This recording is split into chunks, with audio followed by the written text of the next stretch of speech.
Welcome back, listeners. We're diving deep today into a world of deception, a world of smoke and mirrors. We're talking Ponzi schemes. Some of the most intricate and shocking financial crimes out there. We've got a whole stack of research on some of the biggest Ponzi schemes in American history. Oh yeah, we're going to untangle 7 major cases. From the infamous Bernie Madoff to maybe some schemes you haven't even heard of, like telex-free. Get ready for some wild stories, and hopefully by the end, you'll walk away with a better understanding of how to spot these schemes. Because, let's face it, they can be pretty convincing. They fool some of the smartest people out there, so how do they work? What makes them tick? Well, imagine this. You invest, let's say, $1,000, right? And you're promised an unbelievable return, like 20% in just a month. Wow, that's way more than any bank would ever offer. Exactly. But here's the catch. Instead of actually investing your money, the schemer takes a chunk of it, say $200, and uses that to pay off someone who invested earlier. So that early investor, they're thinking, hey, this is great, it's working. Exactly. They get excited, tell their friends, and those friends rush in to invest too. So it's like a chain reaction fueled by word of mouth and the promise of those big, quick returns. You got it. The schemer just keeps bringing in new investors and using their money to pay off the older ones. So it creates this illusion of a really successful investment. But it's a house of cards, isn't it? It can't last forever. No, it's not sustainable at all. Eventually, you run out of new investors, and when that happens, boom, the whole thing collapses. And everyone who invested later is left holding the bag. Exactly. The losses can be devastating, wiping out people's life savings. All right, well, let's get into our first case study. The king of the Ponzi scheme, Bernie Madoff. $65 billion. Gone. Poof. The biggest financial fraud in U.S. history. This scheme ran for 20 years. Unbelievable. It fooled tons of investors, celebrities, huge charities, even giant hedge funds. How did he get away with it for so long? Madoff was a master manipulator. He was a respected figure on Wall Street, former chairman of the NASDAQ Stock Exchange. He built this image of exclusivity. Like you had to be special to even get in on his investments. Right, exactly. You had to be invited. So people felt like they were part of this elite club. And that made them trust him even more. Oh, absolutely.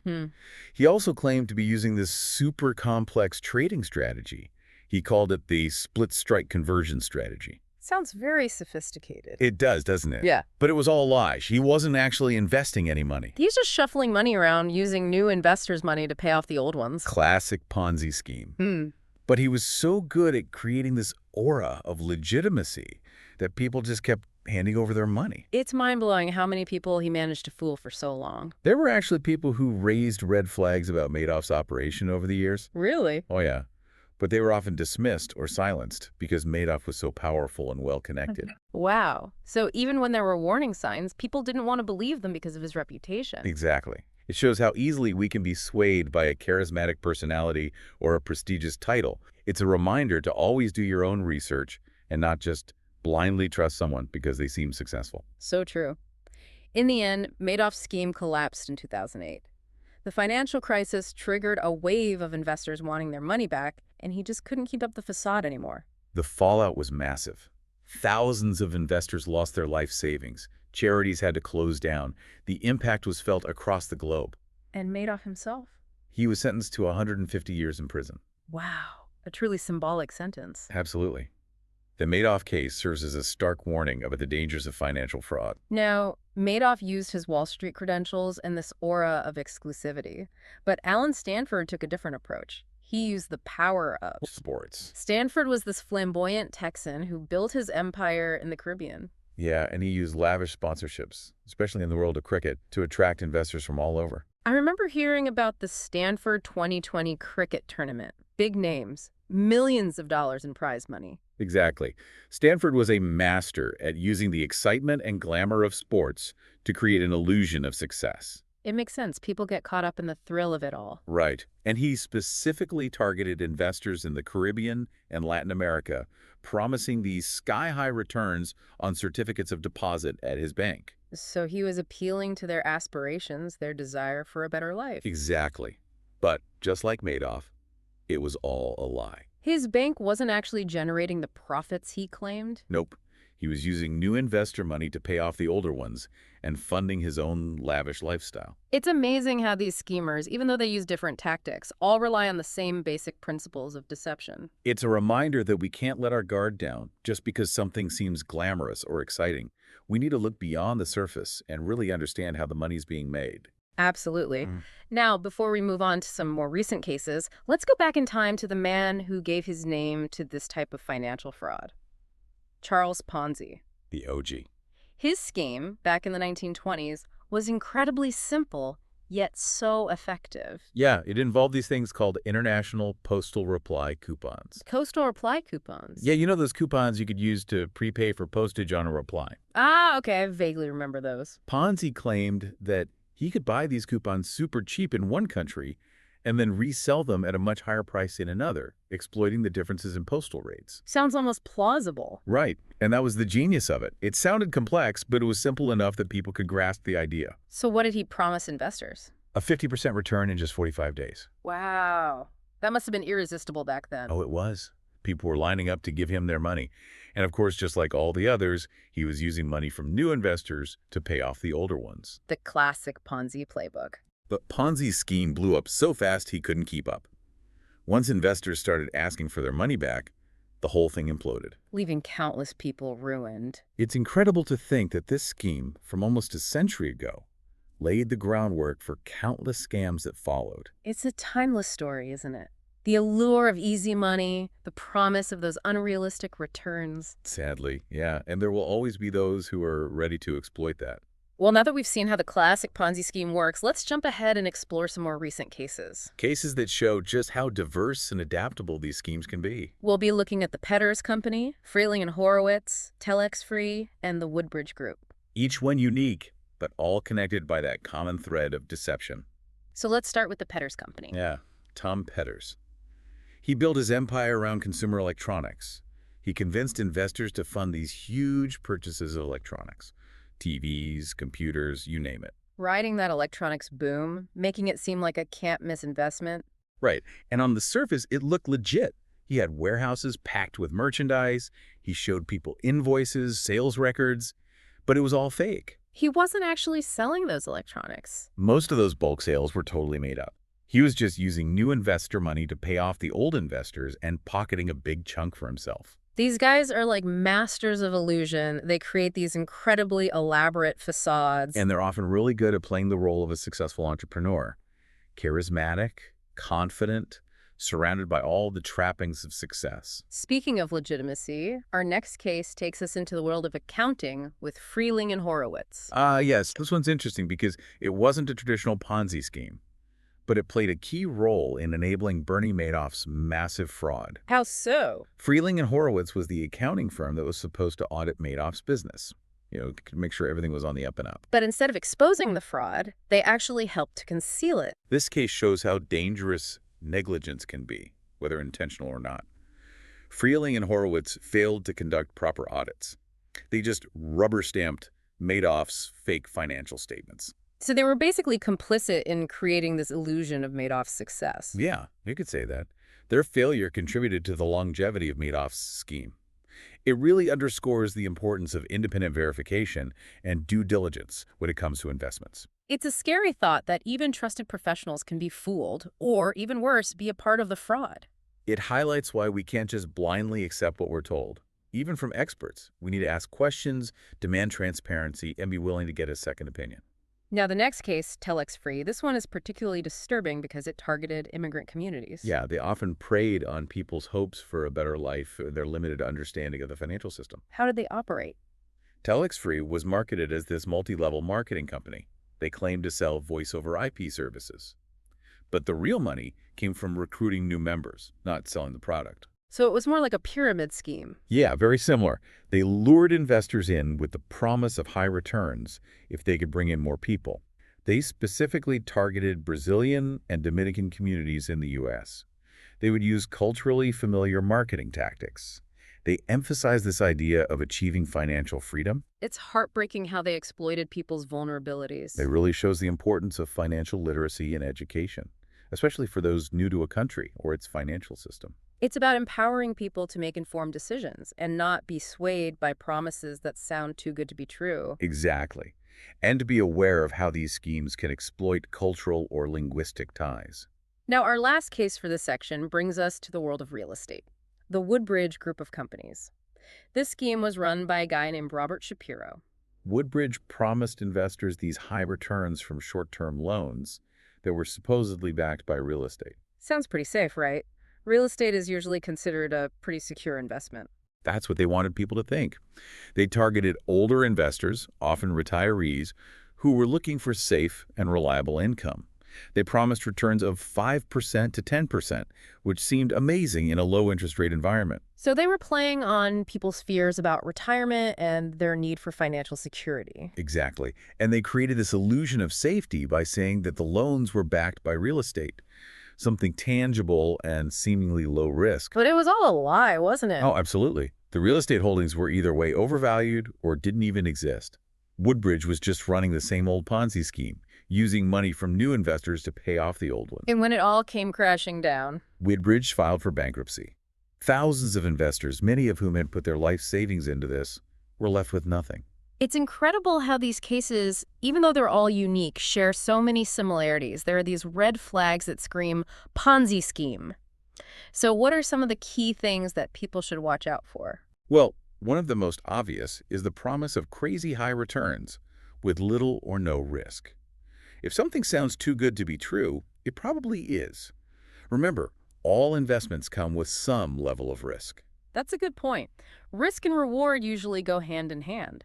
If someone is promising you huge returns with little to no risk, that should be a major red flag. Absolutely. Another red flag is a complex or secretive investment strategy. You can't understand how the money is actually being made. That's a problem. Legitimate investments are usually transparent. You should be able to understand how it works. If you can't explain it simply, you don't understand it well enough. Exactly. And if the person promoting the investment can't explain it clearly, it could be a sign that they're either hiding something or they don't even understand it themselves. Another tactic we've seen in a lot of these cases is a sense of urgency or pressure to invest. Oh, yeah. Schemers often try to create a sense of scarcity, like this is a limited time offer, you'll miss out if you don't act now. They use this pressure to cloud your judgment and make you invest without doing your research. So taking your time, doing your homework, not letting yourself be pressured by those high-pressure sales tactics, those are all essential steps in protecting yourself. Absolutely. And don't be afraid to ask those tough questions. Where is the money going? How are those returns being generated? What are the fees? If the answers are vague or they try to dodge the question, that's a big red flag. It's your money. You have every right to know what's happening with it. Right. And don't be afraid to walk away if something doesn't feel right. It's much better to miss out on a potentially good opportunity than to risk losing your hard-earned money in a scam. Speaking of scams evolving, let's talk about the future for a bit. We've looked at these historical cases, but Ponzi schemes aren't a thing of the past. They're constantly changing, adapting to new technologies and investment trends. What are some of the areas where we might see them pop up in the future? One area to watch closely is cryptocurrencies. Crypto, yeah. It's still the Wild West out there. It is. The whole cryptocurrency world, it's so new. The decentralized nature of it, the complex technology, it's all ripe for scammers to exploit the hype and prey on people who don't fully understand how it all works. It's the perfect storm. The allure of those potentially huge gains combined with the complexity of the technology. It makes people more susceptible to falling for those promises that sound too good to be true. And the fact that cryptocurrencies are largely unregulated. Yeah, that creates an environment where scammers can operate under the radar. So what can investors do to protect themselves in this new and constantly changing landscape? First and foremost, educate yourself. Learn the basics of blockchain technology, how cryptocurrencies work, what are the risks involved. Don't put your money into something you don't understand. It's just like any investment, right? You got to do your homework, understand the fundamentals. Exactly. And watch out for anyone who promises you guaranteed returns or uses those high-pressure tactics. Remember, there's no such thing as a risk-free investment, especially in the world of crypto. It's volatile. Very. Now, let's not forget about social media. Everyone's talking about investing online these days, and social media plays a huge role in influencing investment trends. Social media, it can be a minefield. It can. It's so easy for misinformation and scams to spread like wildfire on social media. Scammers can easily create fake profiles, spread rumors, manipulate market sentiment. So we can't just blindly follow the crowd or believe everything we see online. Right. Think critically. Do your own research. Don't be swayed by hype or FOMO. Stick to your investment plan, and if you need help, talk to a trusted financial professional. Be proactive. Take control of your financial decisions. Don't let your emotions drive your investments. Well said. And always remember that golden rule. If something sounds too good to be true, it probably is. Timeless wisdom. It applies to crypto, social media, any investment, really. Absolutely. Now, we've covered a lot of ground in this deep dive. We've gone from the origins of Ponzi schemes to those emerging trends that could shape the future of financial fraud. Hopefully, our listeners are walking away with some valuable insights that will help them navigate this complex world and avoid becoming a victim. Knowledge is power, right? Absolutely. Now, as we wrap up this part of our deep dive, I'd like to turn it back to you, our listener. We've explored the mechanics, analyzed the infamous cases, uncovered those common threads. What's the biggest takeaway for you? What will you remember and apply to your own financial decisions? What's one thing that's really stuck with me so far is just how these schemes, they really prey on those basic human desires. The desire for wealth, yeah. Security, a better life for you and your family. It's a good reminder, though, that even with all its complexities, at the end of the day, finance really comes down to human behavior. I think that's spot on. And those emotions, greed, fear, trust, they play a huge part in why these schemes work. And unfortunately, there will always be those people out there who are ready to exploit those emotions for their own gain. It's a sad truth. So let me ask you this. After taking this deep dive into these schemes, what do you think is the most important thing our listeners should walk away with? You know, out of everything we've talked about today, what's the best way they can protect themselves in this world? That's a great question. I think for me, the key is to find that sweet spot, that balance between being skeptical, but also curious. Don't be afraid to ask those tough questions. Yeah. Don't just accept what you're told. Challenge those assumptions. Yeah, demand transparency. It's your money. It's your future. You have a right to be informed. You really got to take ownership. Don't just blindly follow the crowd or rely on someone else's advice. Exactly. Do your research, understand the risks, make those informed choices. Choices that are aligned with your values and your goals. Couldn't have said it better myself. And honestly, don't underestimate the power of your intuition. A gut feeling. Yeah, if something feels off, a deal seems a little too good to be true, trust your gut. It's usually your subconscious trying to tell you something, picking up on those little cues that you might miss otherwise. It's like they say, if it smells fishy, it probably is. And don't be afraid to seek help. There are resources out there. Financial advisors, regulatory agencies, consumer protection organizations. All those folks are there to help you. It's not a sign of weakness to ask for guidance and support. Exactly. Now, one final thought I want to leave our listeners with before we wrap up. Remember the human element. Oh, that's so important. Behind all those big numbers, all the complicated financial schemes, there are real people. People whose lives are affected, yeah. Their dreams are shattered. It's easy to forget that when you're just looking at the numbers. Yeah, we have to remember the human cost. The victims, they're the ones left picking up the pieces. Their trust is broken. Their future is uncertain. A lot of times, they're the ones who could least afford to lose the money. That's why it's so important to share these stories. Raise awareness. Empower people with knowledge. If our deep dive today helps even just one person avoid becoming a victim, then I think we've done something good. I agree. We all have a role to play in protecting ourselves and our communities. Stay informed, stay vigilant, and remember, knowledge is your best defense. We've covered a lot of ground in this episode, from how these schemes work to those new trends that are popping up. Hopefully you're leaving with some valuable insights that will help you navigate the world of finance and protect yourself from fraud. Remember, there are people out there who want to take advantage of you. Stay aware, stay safe. Thanks for joining us on the deep dive. Yeah, it is. It can be really tough to wrap your head around sometimes.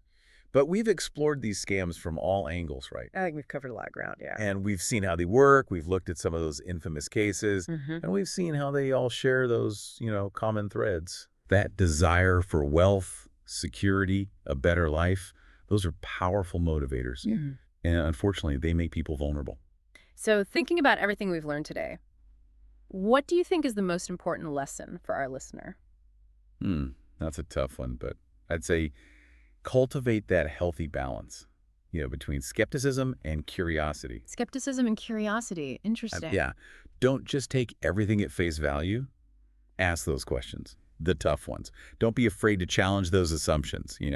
Demand transparency. Transparency is key. It's your money, your future. Exactly. You have the right to be informed, to know what's going on. You can't just blindly trust everyone. Nope. Do your own research, understand the risks, make your own decisions, informed decisions. Decisions that align with your goals and your values. Exactly. And, something that often gets overlooked, don't underestimate your intuition. That gut feeling. Yeah. If something just feels off, if that deal seems too good to be true, Trust your gut. usually it's your subconscious picking up on something, those subtle cues. It's like that old saying, if it smells fishy, it probably is. And if you need help, don't be afraid to ask. Oh yeah, definitely. There's no shame in seeking advice. There are so many resources out there. You've got financial advisors, regulatory agencies, consumer protection organizations. They can help you make the right choices. Asking for guidance is a sign of strength. Absolutely. One last thought I want to leave our listeners with. Remember the human element. That's such an important point. It's easy to get caught up in the numbers, all those billions of dollars lost. But we have to remember the real people behind those numbers. The people whose lives are affected. The victims. They're the ones who have to deal with the consequences. Their trust is shattered. Their dreams are gone. It's heartbreaking. And a lot of times these victims are the ones who could least afford to lose that money. Exactly. That's why it's so important to talk about this, to raise awareness, to give people the knowledge they need to protect themselves. If we can help even one person avoid becoming a victim of one of these schemes, then I think we've done something really good. I agree. We all have a responsibility to protect ourselves and each other. Stay informed, stay vigilant, and remember, knowledge is power. That's our motto here in the Deep Dive. It's the best defense against these predators. We've learned a lot today about Ponzi schemes. Hopefully you're walking away with some valuable insights. Insights to help you navigate the world of finance. To make smart choices, and most importantly, to avoid becoming a victim. Thanks for joining us on the Deep Dive.